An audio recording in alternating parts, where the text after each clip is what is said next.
For the first time in a long time, Chiefs Kingdom, we are headed on the road as Patrick Mahomes and the Kansas City Chiefs get set to take on Josh Allen and the Buffalo Bills. Today, we will be previewing the AFC divisional matchup and see what the Kansas City Chiefs must do to advance to that AFC championship game. Now with that, let's get the chit chat and let's have some fun.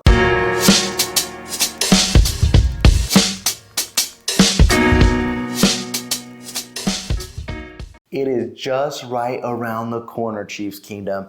Patrick Mahomes' first road playoff test. This is what has been one of the biggest question marks on his resume. And it's funny how it's a question mark on his resume. Like, the dude has been so good that he's been avoiding road playoff games, that every game has been going through Arrowhead. It has the media questioning, can he do it on the road? Well, we're going to find out. And it should be another fun game as the Kansas City Chiefs and Buffalo Bills get set to match Sunday night. And with that, I will be going live for the game. So please, tune in, let's have fun, let's talk good Kansas City Chiefs football as usual, and let's hope for a victory.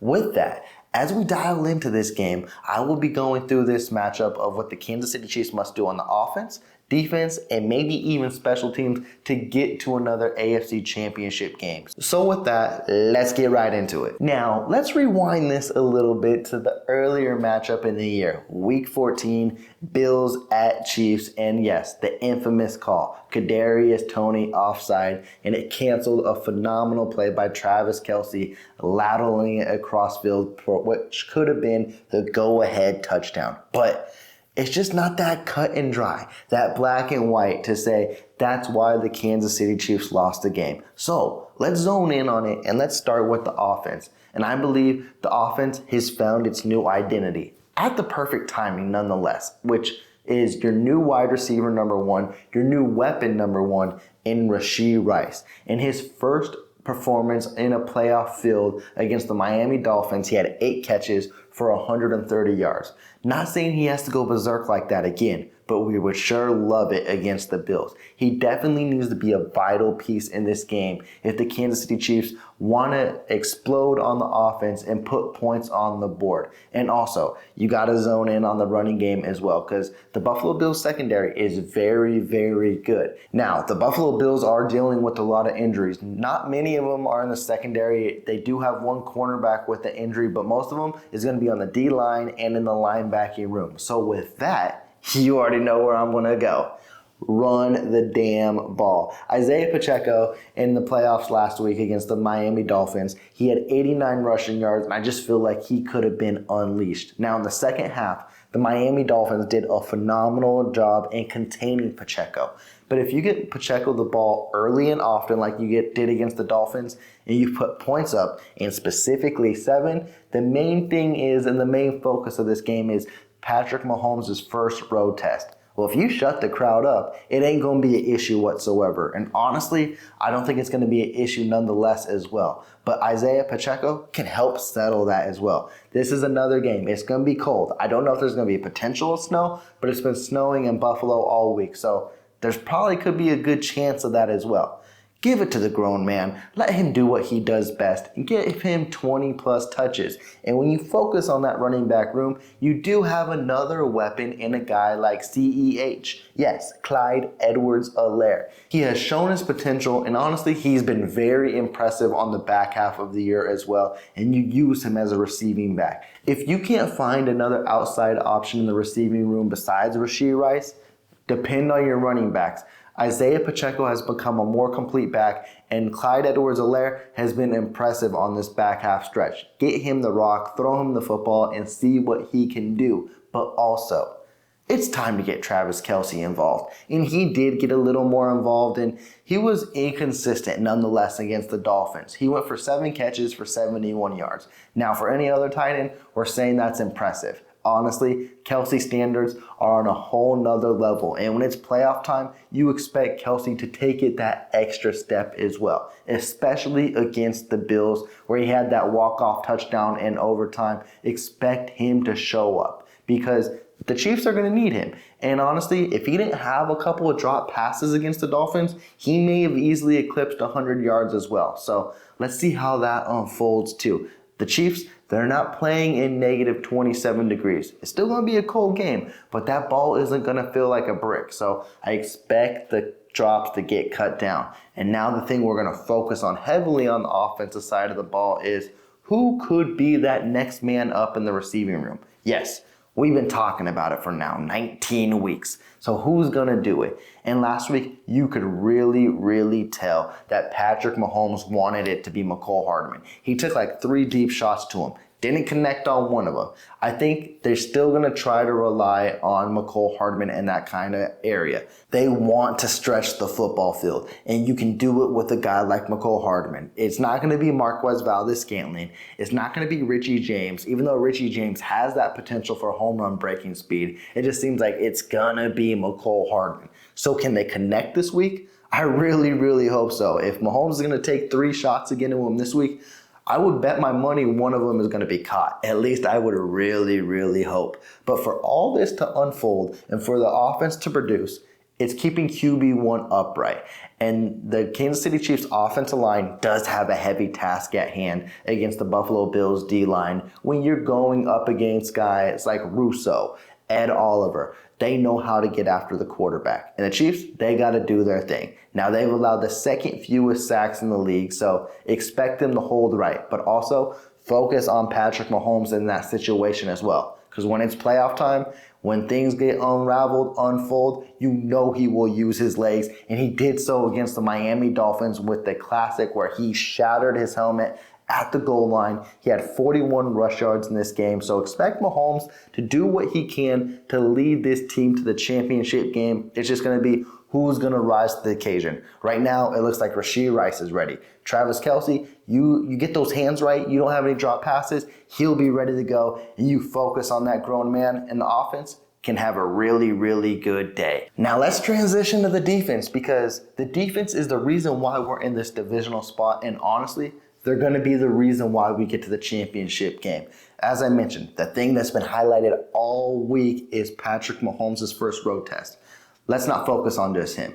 The defense can literally shut this game up and shut that crowd up if they stuff Josh Allen and they don't let that offense move whatsoever. And that's what's got to be highlighted here. The defense, if you can hold the Bills under 20 points, which you did in your first matchup, you held them to 20 on the dime. You do that again, it's not going to be noisy. One thing that does need to be adjusted, and it's going to be the Bills' secret weapon, which I feel like is not so secret, and it shouldn't be to the Kansas City Chiefs, is James Cook.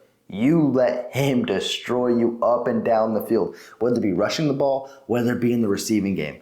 You eliminate that, you have a very great chance on going to the AFC Championship game. And another thing, what you did against the Miami Dolphins in frigid temperament, you played physical. You need to take it up another level here. You need to keep that physicality and turn it to 10, because that's what Josh Allen is going to try to do. He's going to try to run the ball. He's going to try to play that big macho man and run all over you.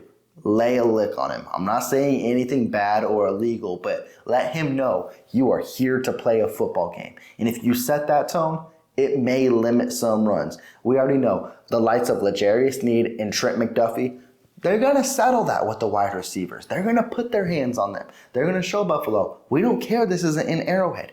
We are still here to play a football game, and we are still here with one goal in mind, and you ain't slowing us down. And also, another thing that's huge as we look at James Cook is the Chiefs will have a guy like Nick Bolton who won. That was his first game back off an injury, but when he came back, they didn't have Drew Tranquill, which Drew Tranquill is a guy who will look at the running back like James Cook or will spy on Josh Allen. He is the Chiefs' wild card, their secret weapon on defense, to where it's going to limit Josh Allen to do what he wants to do. And if that's the case, we already know what happens. If you get after Josh Allen, yes, we're highlighting guys like George Karlaftis, Chris Jones, Charles Omenihu. He was on the injury report. He was sick, but it does seem like he's good to go.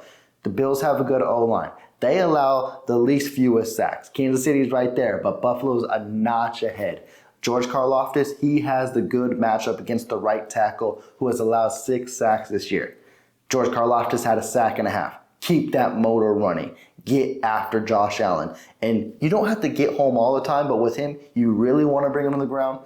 But we know what happens with Josh Allen. You rattle him, you make him feel uncomfortable, he's launching a few home run balls. And 9 times out of 10, it's going to the defender. Make Josh Allen have those happy feet and keep him in the pocket and scramble to where he's throwing a ball. Don't let him find a lane to advance it upfield. Make sure he's going to throw the ball, because if he's uncomfortable in throwing the ball, I like our chances in that sequence as well. And then you focus on the Bills wide receiving room. Stephon Diggs, still a really, really legit threat. But I love the matchup against L'Jarius Sneed. They already went toe-to-toe once, and L'Jarius Sneed won that. And I feel like he's going to be physical and set the tone once again.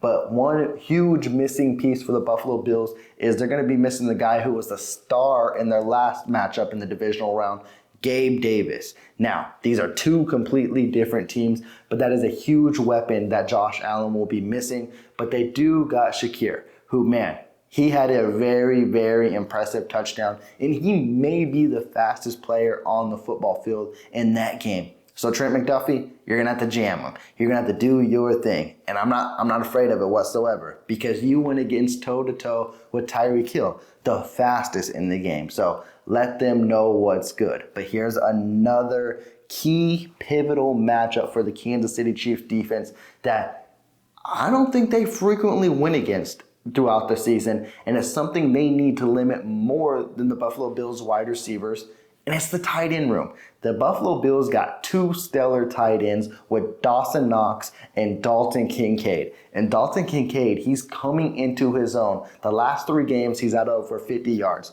Last week, he had 59 yards and a touchdown. They call him Baby Kelsey.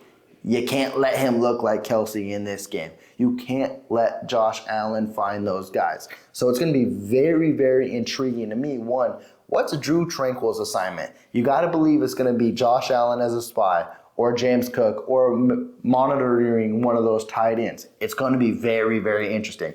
But, well, this is why the Kansas City Chiefs are so deep in the linebacking room, because you got a guy like Willie Gay as well. He did pop up on the injury report with a neck injury, but he seems like he will be good to go. Willie Gay is going to manage one of those tight ends. So that's going to be one of my hugest keys of the game. If the Kansas City Chiefs can stop the Buffalo Bills tight ends, yes, I believe they got a great shot at advancing to the AFC Championship game.